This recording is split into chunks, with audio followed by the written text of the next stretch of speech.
Dustin Boydell! Woo! Bro! Let's go! Yeah.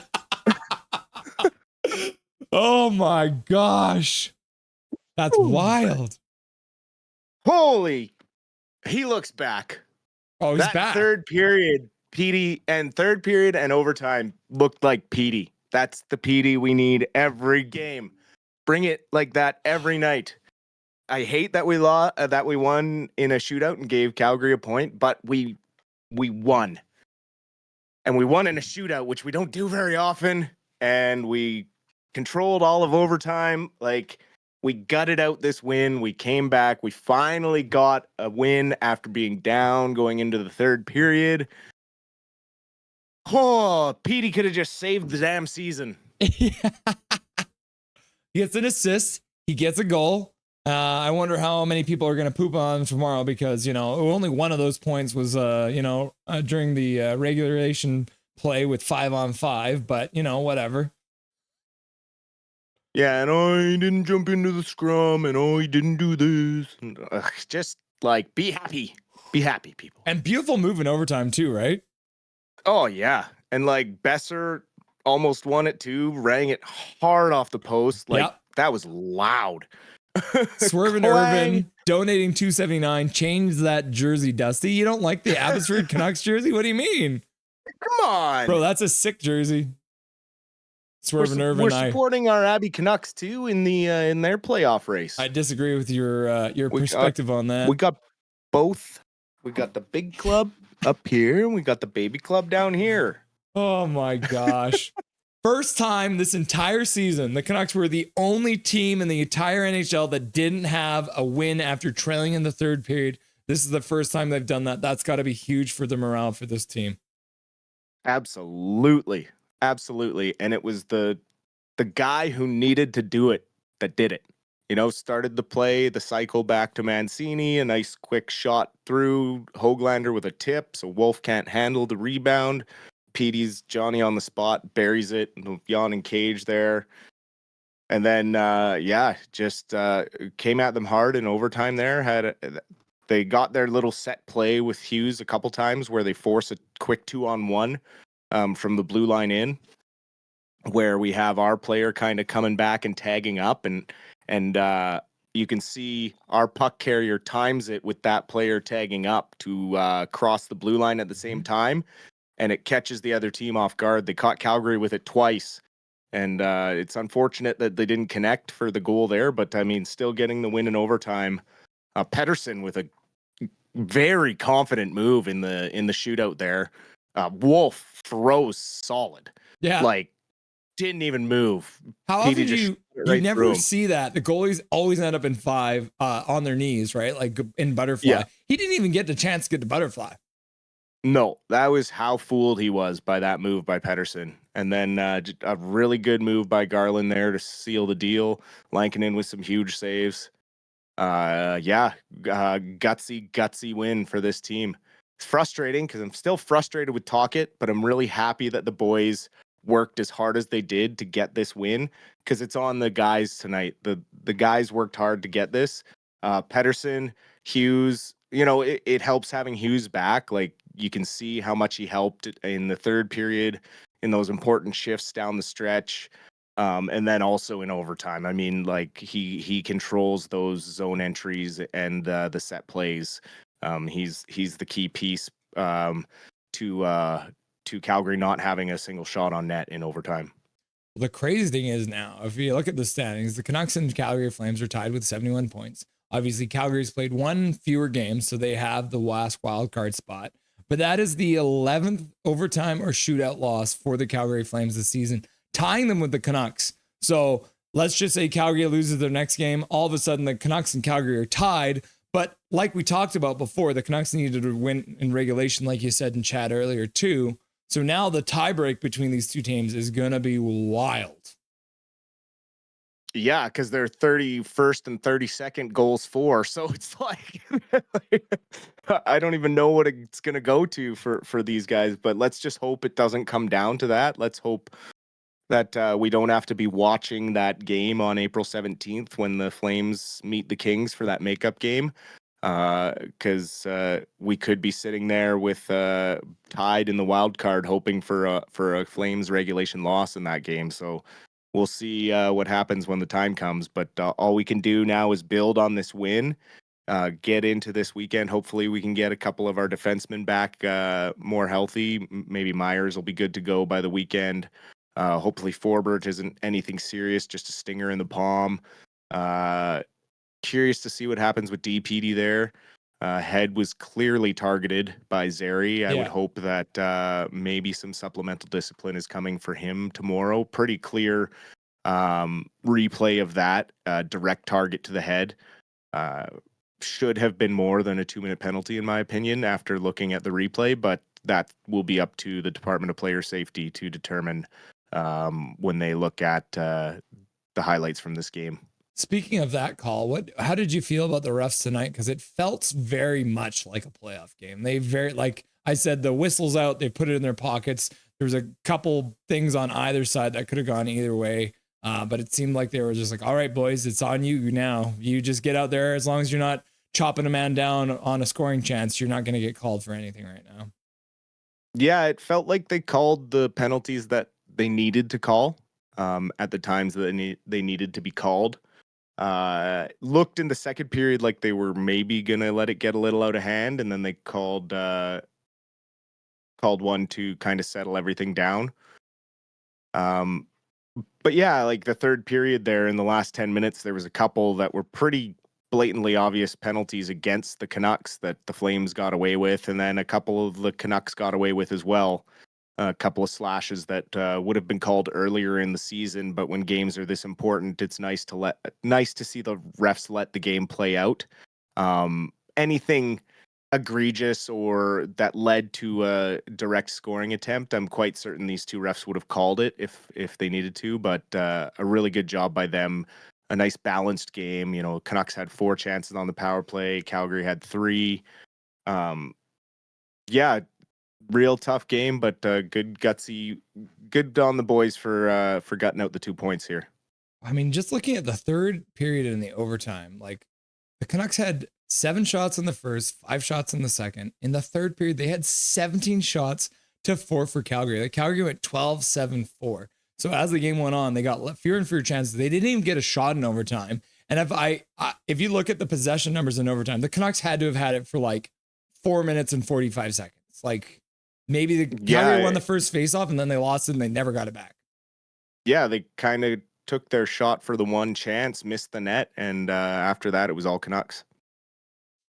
Yeah, pretty wild, the numbers that were coming out of there. I want to go back and talk about Petey again because the other play that was just like mind-blowing for me was in overtime.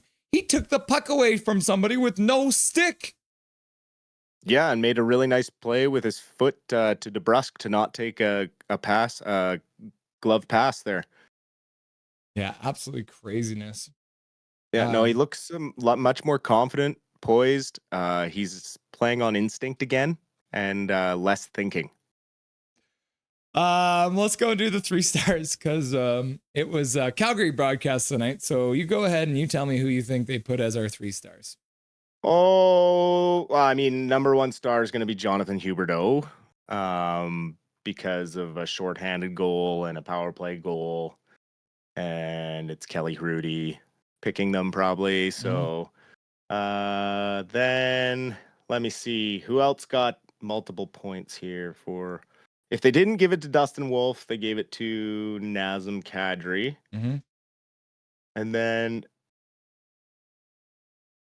I mean, did they throw Petey a bone, or did they just like take a flyer and just pick all 3 Calgary Flames and go with Wolf? Dustin, I'm going to tell you that this might be one of the worst 3 stars that we've seen all year. Jonathan Huberdeau, who had 2 goals, isn't even the first star. He is in there. He's the second star, apparently. Nazem Kadri was given the first star with a goal and assist. You know which Canuck they threw a bone to? Because they don't actually know anything. This clearly points out that they're idiots because they made Quinn Hughes the 3rd star of the game, right? Like he had 1 assist. Fair enough, he got an assist. But you got Yeah, Pedersen, who has a goal and an assist, scores the winner in the shootout, scores the game-tying goal, and sets up a goal, and they don't give it to Hughes with 1 assist. and was playing like a dog for the last 20 minutes of that game. Is that the worst 3 stars we've seen all year? That's pretty brutal. I mean, I think we've seen worse where they sweep with the home team, and even if the Canucks, I think there was one game where Lankinen had a shutout, I think, and wasn't even in the 3 stars. So, If you were to do the 3 stars, who would you put in there? well, I would put Elias Pettersson as 1st star, Jonathan Huberdeau 2nd star, and I would probably give Dustin Wolf the 3rd star in this game because he did really play quite well, especially in the 3rd period there. Making 17 saves in the 3rd period is when you in a must-win game for them as well. Is no easy task, especially for a rookie goaltender. You see why he's getting serious Calder Trophy consideration. He's very, very, very strong goalkeeper. So let's say worst case scenario right now, you got DP leaving the game early, only played 4 minutes tonight, and then obviously Mr. Forbort with the hand, and then Myers not playing tonight. So you got 3 guys that have some kind of a bump going on. If you're calling someone up from the Abbotsford Canucks to fill in because they might need to, who you bringing up? Oh, that's tough because we pretty much got everyone up here already. Do you think Kudryavtsev maybe gets his first look? He'd probably be one of the first ones to be considered for sure. Or Wouters? Yeah, I'm not sure. I have to double check who's got the no waiver movement because I think Jet Wu would require waivers. Yeah. Now, I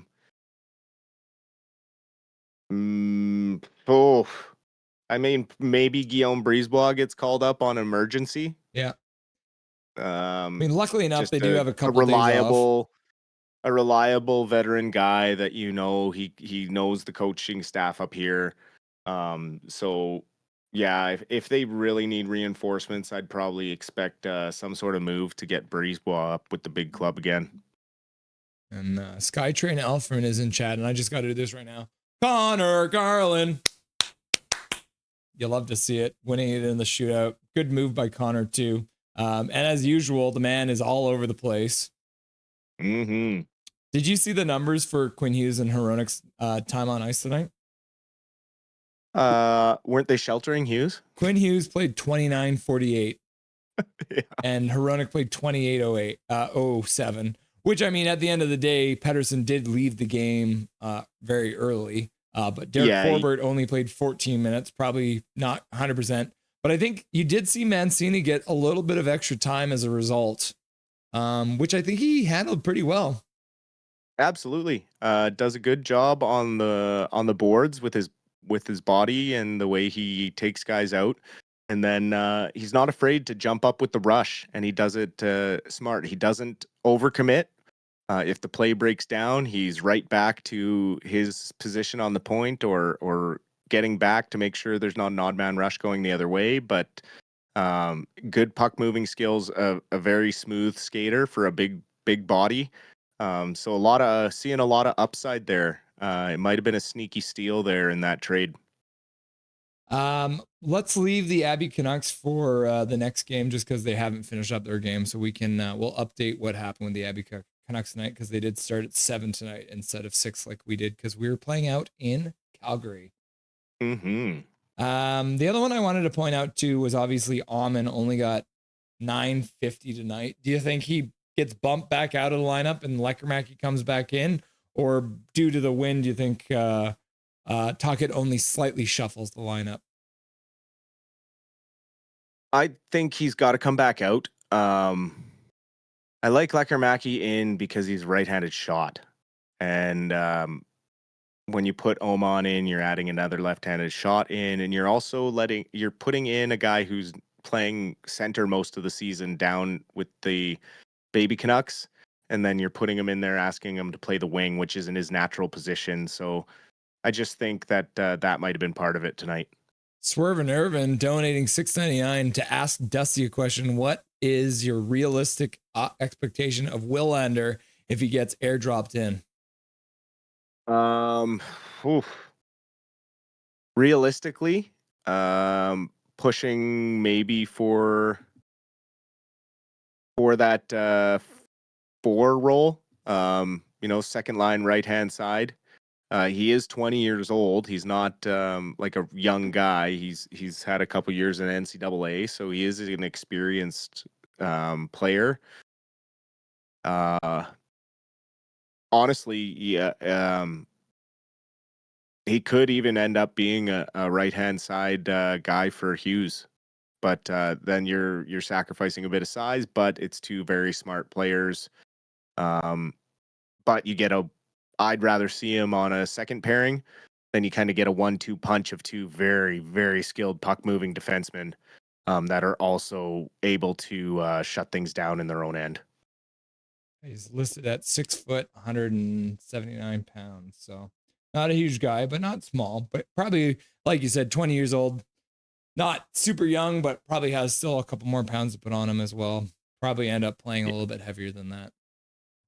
Yep, very mobile. But yeah, he's going to give us another option for a trustworthy puck moving defenseman.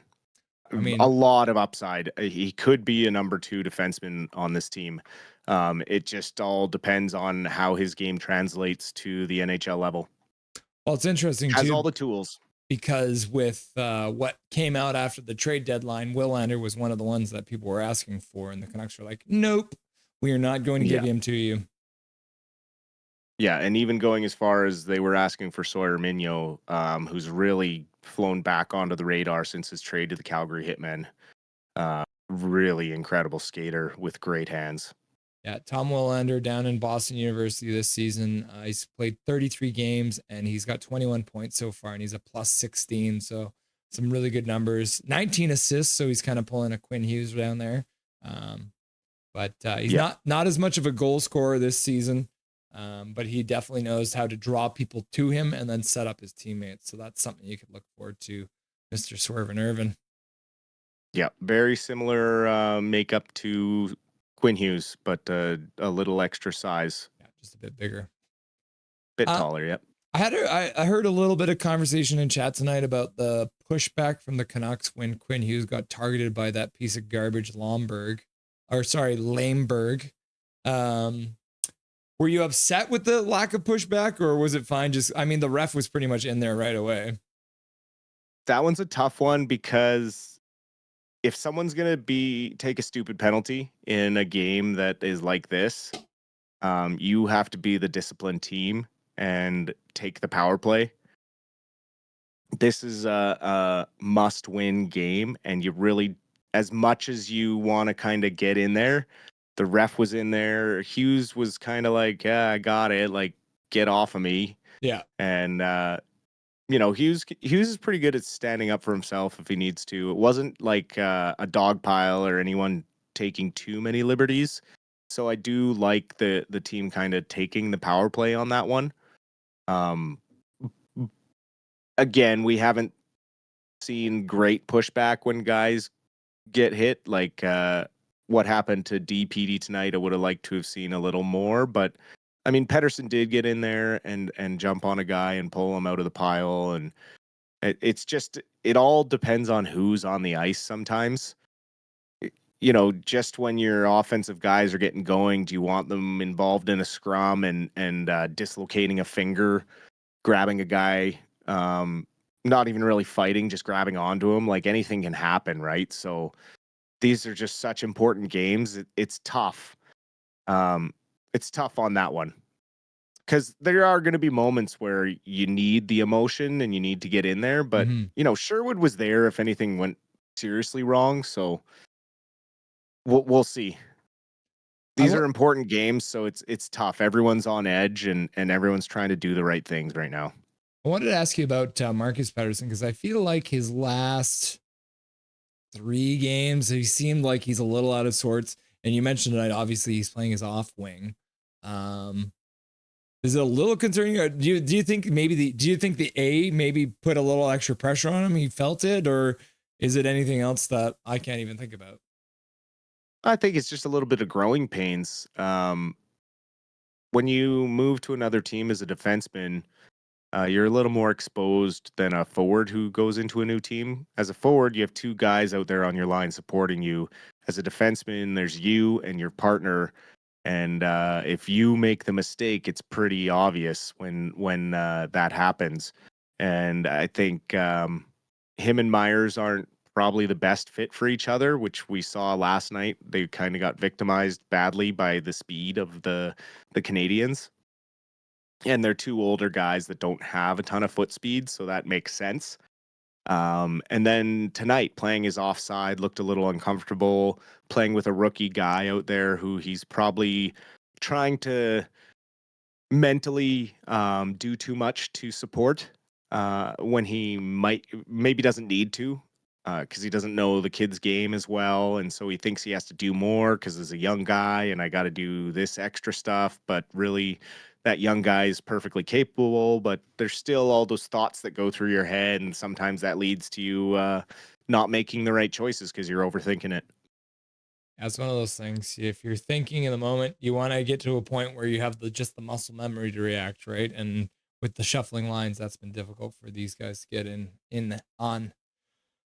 Chicago coming up, 2 days off for the Vancouver Canucks. They got Chicago on the weekend. Obviously, it's a game that they should win. Bedard coming back, and once again, we'll try and do something other than take penalties and give away the puck. What do you expect to see from the Canucks versus the Blackhawks on Saturday? Hopefully an effort like they put out tonight, but for the full game. I mean, if they go out and play the way they did tonight in the third period against Chicago, Chicago doesn't stand a chance. So it just all remains to be seen who's healthy enough to play and what kind of attitude they bring that night. What's more We never. frustrating? The Canucks showing you how good they can play and not doing it the entire game, or waking up tomorrow morning to listen to everyone talk about how Pettersson should have done better? Oh man. Option one, because I've been watching X already, Yeah. and all those haters are already starting to turn Nice. and say Petey's back, and it's really funny to watch. Petey's I'm taking a back. lot of pride in the fact that I defended him tooth and nail for so long this season. Yeah. And that everyone else is kind of coming back on board. Yeah. I mean, when you talk about it too, it's tendonitis, which is what he had in his knee. And what a lot of people say for the recovery process for that can take up to a year. And we're now reached that point of where it's been about a year, a little bit more than a year, because obviously he was playing as well. So should be interesting. Swervin Irvin says, Rusty and Dusty, will you do a shot on stream if we clinch a playoff spot? Oh, absolutely. What are we shooting? Whatever you want. Katie says we've already got Katie, tequila shots. Yeah, like Katie already volunteered the tequila, so I'd shotgun a beer, I'd shoot a tequila, like I'd sell my soul to clinch a playoff spot, Yeah, Swervin. Like for sure. Thank you again, by the way, for the 5 gifted memberships. I'm glad that they all went out with you and Tao doing it at the same time. I'm happy that they all managed to get donated out there, brother. Yeah, no, me too. Happy to support and appreciate all the love that we get from chat every game. And it hasn't been the easiest season. We just got to hang in there, keep finding some positives, criticizing Talk It when we can, and just being happy. You know, maybe a big 3-goal game for Petey on Saturday night against the Blackhawks. That's what the doctors ordered. I'd be down for that. Awesome, Dustin. Thanks for joining us tonight. Thanks for all your insight and for the 5 gifted memberships. And we'll talk again. You're gonna be, I guess I should ask, are you gonna be there on Saturday for the Chicago game? Oh, we'll be there. Cool. Awesome, brother. It's been a pleasure having you. Enjoy the rest of your night. You too. We'll talk to you on Saturday. Nothing is perfect.